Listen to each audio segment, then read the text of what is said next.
చైనాకి చెందిన national university of defence technology ప్రపంచాన్ని వణికించే ఒక మైక్రో డ్రోన్ను తయారు చేసింది. దీని పేరే NUDT మస్కిటో డ్రోన్. ఈ చిన్న డ్రోన్ గురించి తెలిస్తే సైంటిస్టులు సైతం ముక్కును వేలేసుకుంటున్నారు. దీని బరువు ఎంతో తెలుసా?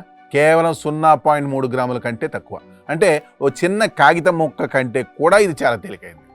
ఇంత చిన్న శరీరంలో చైనా సైంటిస్టులు ఎలాంటి అద్భుతాన్ని దాచారంటే దీని రెక్కలు సెకనికి ఏకంగా 500 సార్లు కొట్టుకుంటాయి.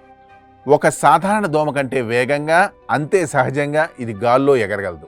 పక్కనే ఎగురుతున్నా ఇది ఒక డ్రోన్ అని ఎవరు గుర్తుపట్టలేరు. ఎందుకంటే దీని రెక్కల చప్పుడు కూడా ఒక సాధారణ దోమ చేసే శబ్దంలాగే ఉంటుంది. కానీ అసలైన ట్విస్ట్ దీని పరిమాణంలో లేదు, దీని లోపల దాగి ఉన్న టెక్నాలజీలో ఉంది. ఇంత చిన్న శరీరంలో అత్యంత శక్తివంతమైన నిఘా సెన్సార్లను అమర్చారు. అందులో అమర్చిన మైక్రో కెమెరాలు చీకట్లో కూడా స్పష్టమైన విజువల్స్ని రికార్డ్ చేయగలవు. అంతేకాదు, మీరు మాట్లాడే అతి చిన్న రహస్య సంభాషణలు కూడా స్పష్టంగా వినగల మైక్రోఫోన్లు ఇందులో ఉన్నాయి. శత్రువుల నడిబొడ్డున అత్యంత భద్రత ఉన్న సైనిక స్థావరాల్లోకి లేదా కీలకమైన ప్రభుత్వ కార్యాలయాల్లోకి ఎవ్వరికీ అనుమానం రాకుండా చొరబడమే దీని ముఖ్య ఉద్దేశం. ఒకవేళ ఈ డ్రోన్ మీ కంటికి కనిపిస్తే అదొక దోమ అనుకొని మీరు దాన్ని కొట్టేయాలని చూస్తారు. కానీ దానికంటే ముందే అది తన పని పూర్తి చేసుకుని అక్కడి నుండి మాయమైపోతుంది.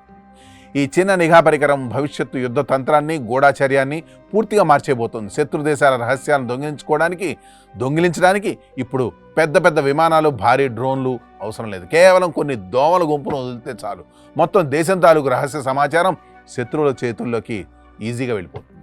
టెక్నాలజీ ఇంతగా అభివృద్ధి చెందడం ఒక రకంగా అద్భుతమే అయినా మరోవైపు అది వ్యక్తిగత గోప్యతకు, ప్రపంచ భద్రతకు పెద్ద ముప్పుగా మారుతోంది.